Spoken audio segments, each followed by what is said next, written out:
morning from Hawthorne, California. It's March 30th at just about 7 a.m. Pacific time. Welcome to the webcast of the Iridium-5 mission carrying the fifth flight of 10 Iridium Next satellites. You are seeing a live view of Falcon 9 beautifully framed by a rosy dawn as we prepare for launch in just over 10 minutes from now. Today's launch is scheduled for 2:13 Universal Coordinated Time, or 7:13 a.m. Pacific Daylight Time. I'm Michael Hammersley, a materials engineer here at SpaceX, and I'll be bringing you coverage of the SpaceX launch for Iridium Next during this webcast.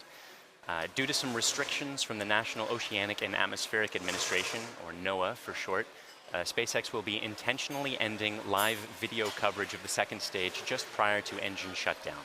We're working with NOAA to address these restrictions in order to hopefully be able to bring you live views from orbit in the future. And though we'll be ending the video coverage, we'll be continuing to cover the major mission milestones on Twitter, so please join us there afterward.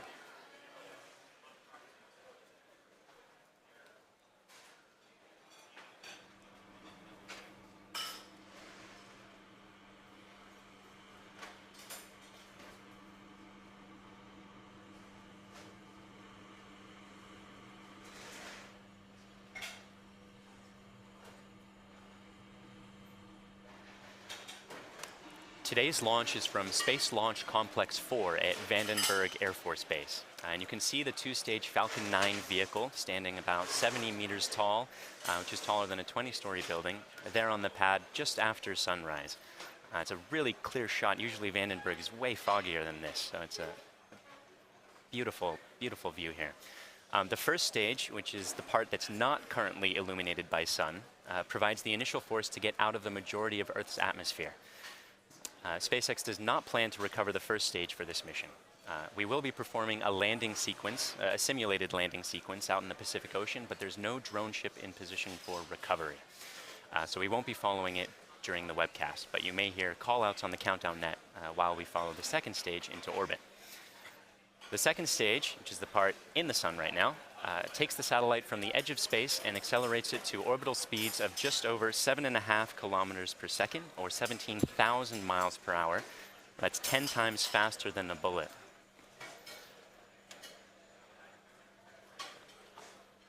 On the very top of the vehicle, in the 17-foot diameter payload fairing, are the 10 Iridium satellites.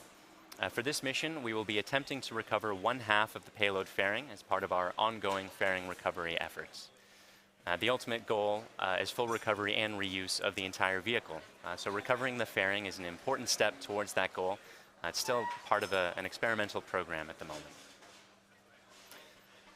Just to the right of the rocket is the transporter erector. That's what brings the vehicle out from the hangar, horizontal, and then tips it vertical to get it into position. It's going to recline to 77.5 degrees a few minutes before launch. Unlike our East Coast pad, which retracts a little bit just at the very last second.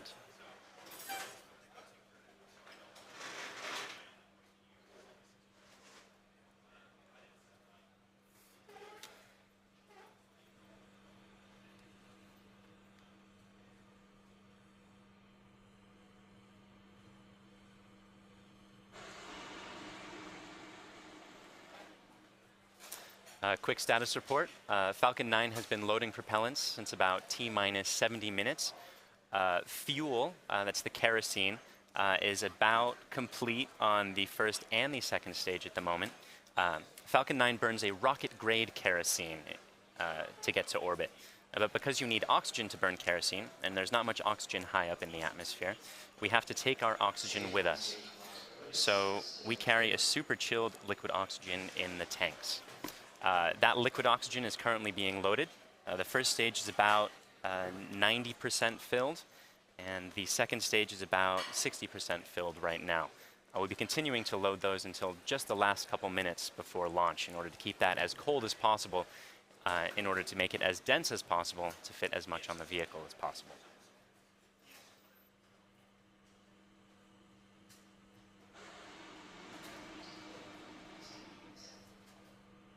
The Iridium satellites are currently a go and are on internal power. The Western Range is also a go, The western range operating out of Vandenberg, but providing similar support as the eastern range during our Florida launches. And the weather, as you can see, is currently looking spectacular. Barely a cloud in sight, but we are keeping an eye on some upper level winds to ensure that they don't present a danger to the vehicle during ascent.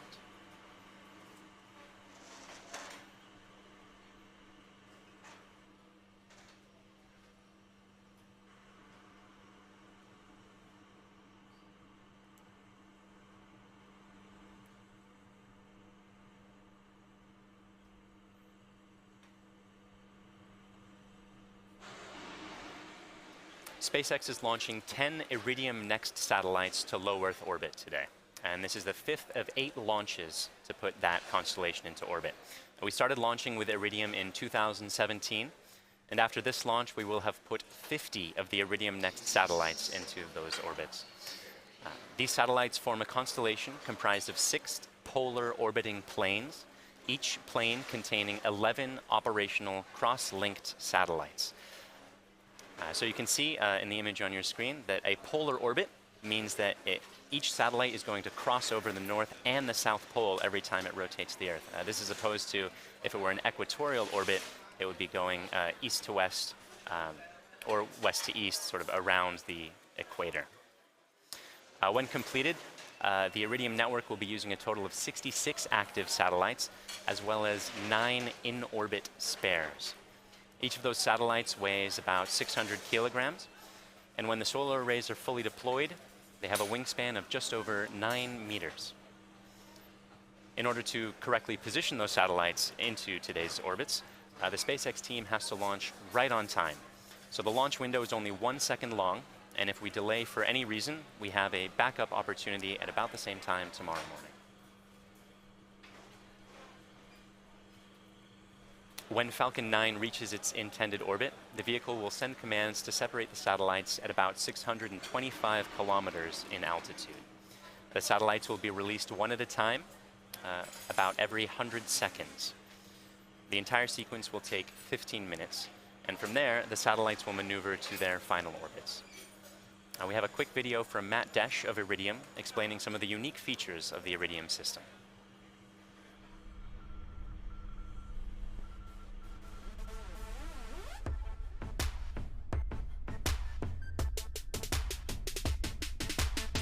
Did you know? Right now, there are 3.8 billion people connected to the internet, which is nothing compared to the nearly 20 billion things connected to the internet. Not those things, these things. Small things, medium things, large things, and by 2025, that number may grow to 75 billion things. Stack those things, and you could reach the moon 3 times. But did you know reliable internet to connect your things is not available on 80% of the planet? So on most of the planet, these things are out of reach. Did you know? Iridium low Earth orbit satellites provide reliable internet connectivity to the entire globe, bringing everything within reach, no matter where it is on the planet. Iridium is the satellite way to connect things to each other. Through a small little data modem embedded in all kinds of vehicles and devices and machines, we can make an internet connection to say where something is and how it's operating, and in fact send commands to turn it on or off or control it. Did you know nearly 1 million subscribers are already using the Iridium network to track, control, and monitor farming equipment, fish tracking buoys, remote construction, wind farms, pipelines, global fleets, scientific research, worker safety, and millions of other things? We're going to bring new technologies, faster speeds, easier to integrate technology so you can put them into new services and applications much more easily than ever before. These new satellites, with all their capacity, power, and speed, are going to be able to turbocharge everything we do and bring so much more.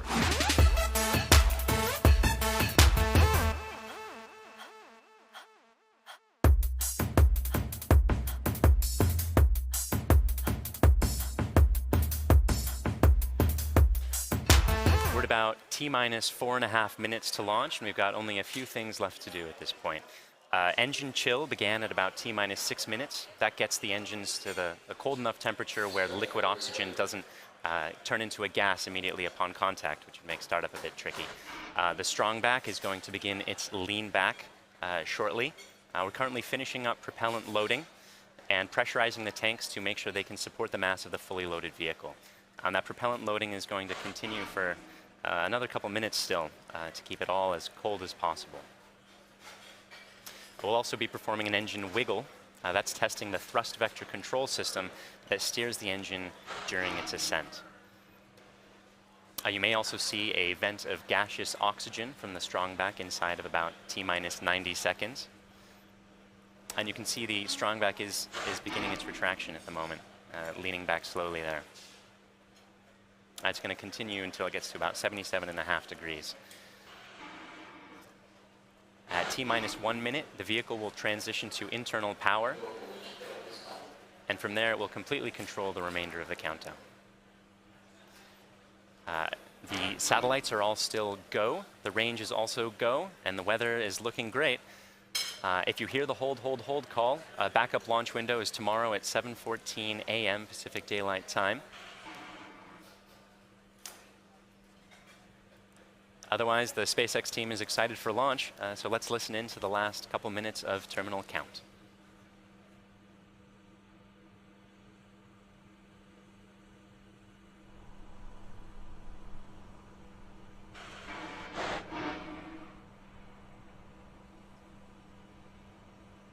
Stage 1 LOX is closed out for flight.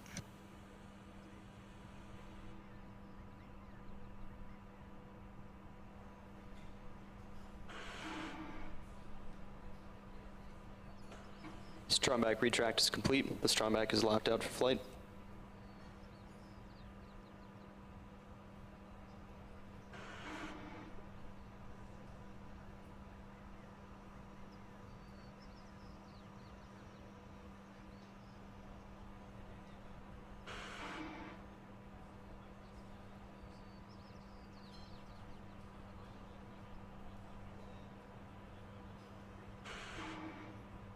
Rock, verify range is green. Rock, range is green.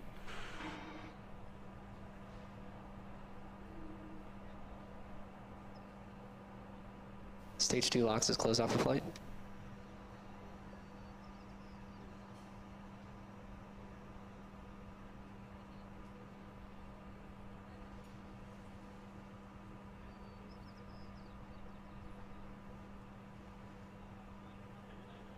Vehicles in self-line.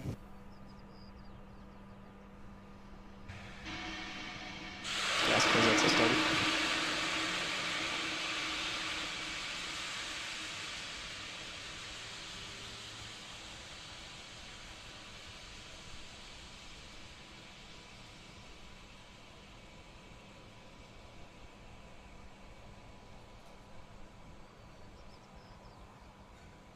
ASTS is ready for launch. Falcon 9 in startup. Ground side gas closeout's complete. Stage 1 tanks pressing for flight. This is the LD on countdown 1. We are go for launch.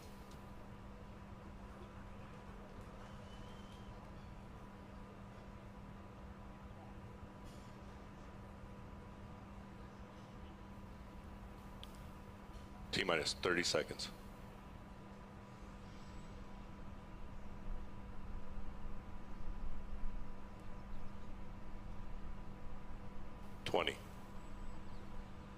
Propellant tanks, press for flight. 15. 10, 9, 8, 7, 6, 5, 4, 3, 2, 1.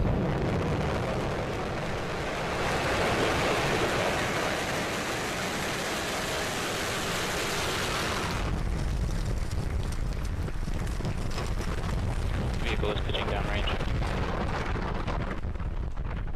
Stage 1 propulsion is nominal.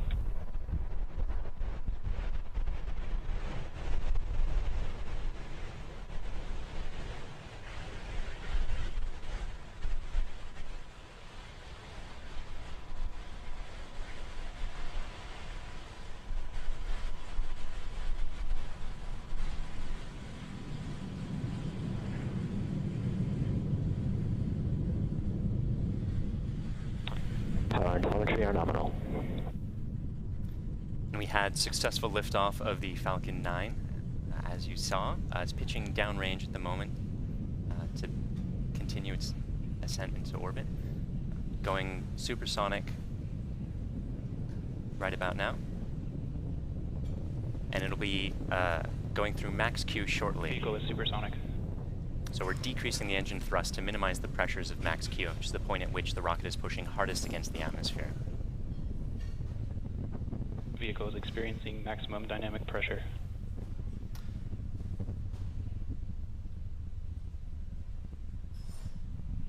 And now that we're through that milestone, we'll be increasing the thrust of the engines in order to get to orbit. But while the atmosphere is still relatively thick, we can prevent it from exerting too much pressure on the fairing by throttling the engines a little bit.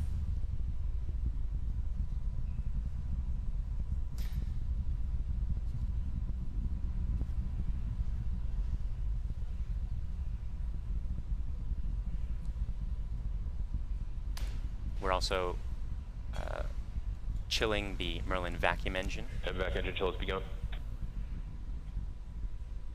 And that call out means that we're bringing the engines down to the correct temperatures in order to prevent the liquid oxygen from turning into a gas in the second stage as well. Coming up shortly, we have a few events in quick succession. The first stage main engines will cut off, the two stages will separate, and the second stage will begin its first burn.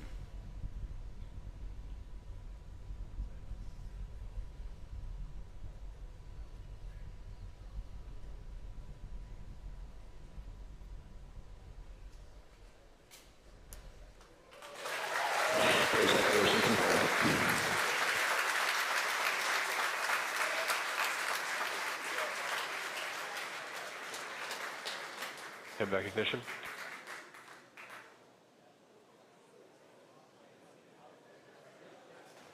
And there you saw it. The first stage main engines cut off, the two stages separated, and the second stage began its burn. You can actually see the first stage falling away behind the second stage for some of these shots. That's gorgeous.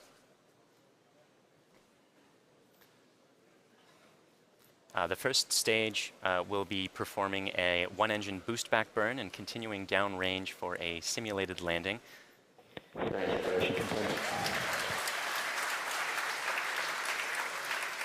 And you just saw the Second stage trajectory nominal. just saw the two halves of the fairing fall away. Good from deploy. We will be attempting a recovery of one of the halves of the fairing today on our fairing recovery ship, Mr. Stephen, as part of an experimental program to reuse those parts of the vehicle.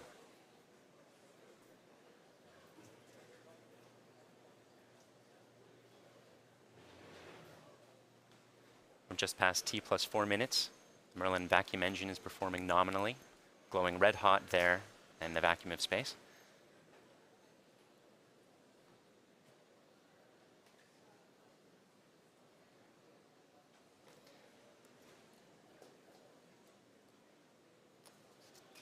A quick reminder, we will be intentionally ending live coverage or live video coverage of today's mission due to restrictions placed on us by the National Oceanic and Atmospheric Administration. So don't be surprised when that occurs at about T plus 9 minutes.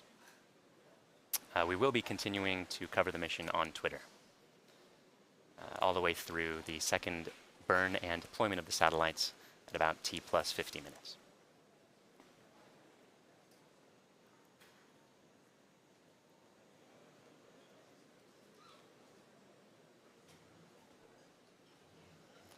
At T plus 5 minutes. Second stage still performing nominally, and the trajectory is currently looking good.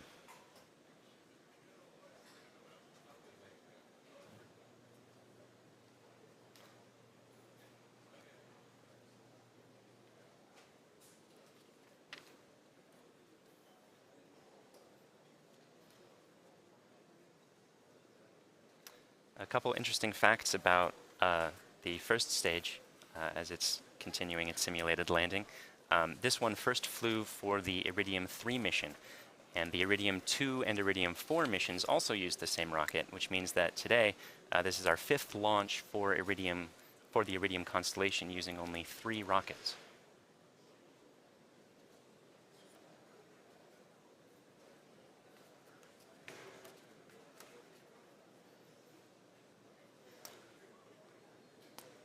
We're now at T plus 6 minutes, which puts us more or less exactly halfway through the second stage's first burn. The first burn is to bring the second stage into a parking orbit. That's going to be an egg-shaped orbit where the maximum altitude at the top of the egg is about 625 kilometers. But at the bottom of the egg, the orbit is only 180 kilometers in altitude. The second burn that we'll be performing is going to circularize that orbit so that it's 625 kilometers in altitude the whole way round.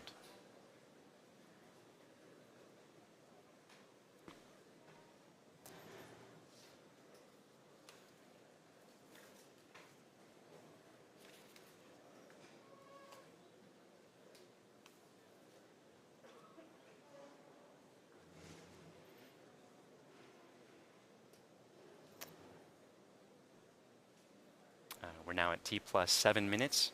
Stage 1, AFTSS saved.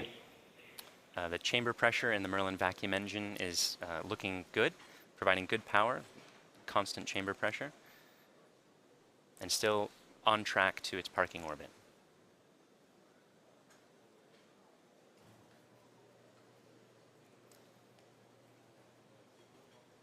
Between the end of the first burn and the start of the second burn, there's going to be about a 42-minute coast phase in order to position the second stage to prep for circularizing that orbit. We will be continuing that coverage on Twitter. LOS Stage 1, Vandenberg expected.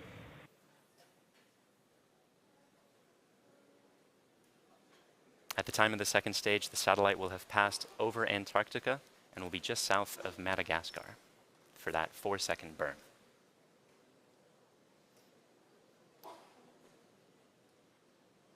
Now just past T plus 8 minutes. Second stage still performing nominally. Still on track for that parking orbit.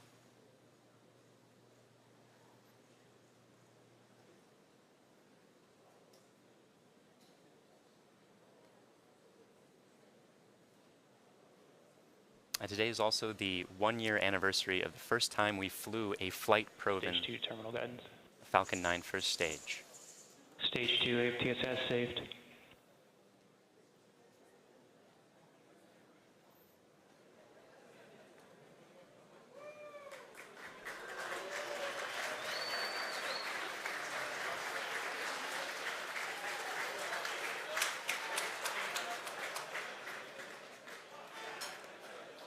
We're about a few seconds now from the second stage completing its first burn. And we'll make sure that the burn is good. Western range assets expected. We have SECO. We just got confirmation that the second engine cutoff event occurred. We'll make sure that we are in the correct orbit.